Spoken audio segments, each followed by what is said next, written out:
Hi friends, good morning. ఈరోజు chicken biryani అండి. Chicken dum biryani కుక్కర్లో చేస్తున్నాను. ఇది ఇంకో స్టైల్ అండి. ఆల్రెడీ నేను కుక్కర్లో ఒక రెసిపీ పోస్ట్ చేశాను చికెన్ది. ఇది ఇంకో స్టైల్ అండి. అంటే మసాలా ఇది విడిగా మనం అప్పటికప్పుడే చేసుకుంటున్నాం. అది మసాలా ఏమేమి యాడ్ చేస్తున్నానో అది చూపిస్తున్నాను అనమాట. ఓకేనా?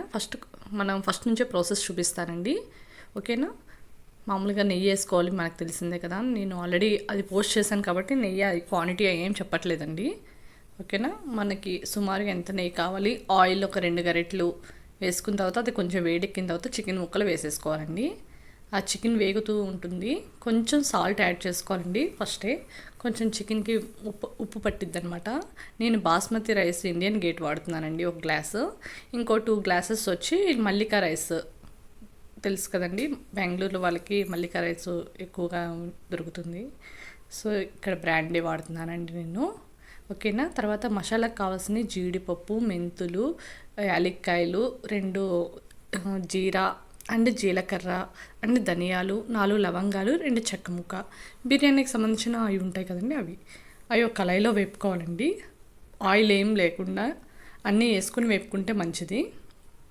ఒకటి ఏమి వేసుకోక్కర్లేదండి, అన్నీ ఒకేసారి వేపుకోవచ్చు. దీనిలో ఒక 4 ఎండుమిర్చి కూడా యాడ్ చేసుకోండి. ఓకేనా?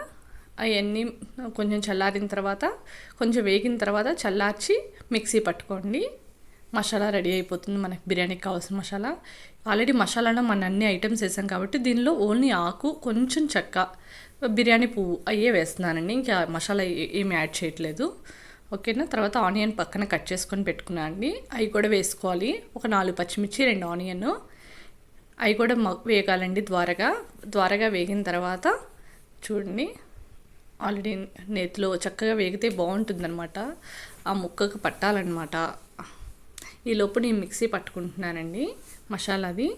ఇదిగోండి, ఇలా పేస్ట్ ఫుల్గా అవ్వక్కర్లేదండి, అలా అయినా చాలు. తర్వాత ఒక టమాటా తీసుకున్నానండి. టమాటా కూడా యాడ్ చేసుకున్నాను. ఉల్లిపాయ వేగిందండి అప్పటికి, అందుకనే టమాటా వేసుకున్నాను. నెక్స్ట్ పుదీనా, కొత్తిమీర ఒలిచి పక్కన పెట్టుకోండి రెడీగా. ఓకేనా? చూడండి, ఇలా రావాలండి. కొంచెం అన్నీ వేగితే బాగుంటుంది. ఈలోపు అల్లం వెల్లుల్లి పేస్ట్ యాడ్ చేసుకుంటున్నాను. ఎందుకంటే మనకి పచ్చి స్మెల్ ఎక్కువసేపు వస్తుంది కదా, సో ముందుగానే వేసుకుంటే ఆ స్మెల్ రాకుండా ఉంటుంది. అందుకని బాగా వేపుకోవాలండి.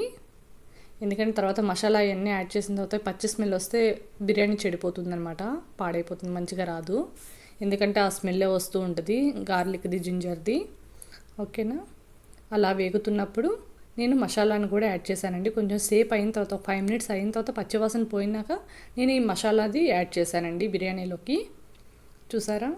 అది కొంచెం సేపు వేగనివ్వాలండి, ఒక 5-10 మినిట్స్ మంచిగా ముక్కకు పట్టాలి. ఓకేనా? తర్వాత దానిలో కొంచెం పసుపు, కొత్తిమీర, పుదీనా అండ్ పసుపు కూడా అండి. పసుపు, 1 స్పూన్ కారం, 2 స్పూన్లు సాల్ట్ యాడ్ చేశానండి. ఈ కొత్తిమీర, పుదీనా కూడా చక్కగా మగ్గిపోతాయి దానిలోకి. మనకు అసలు కర్రీలా అనిపిస్తుందండి.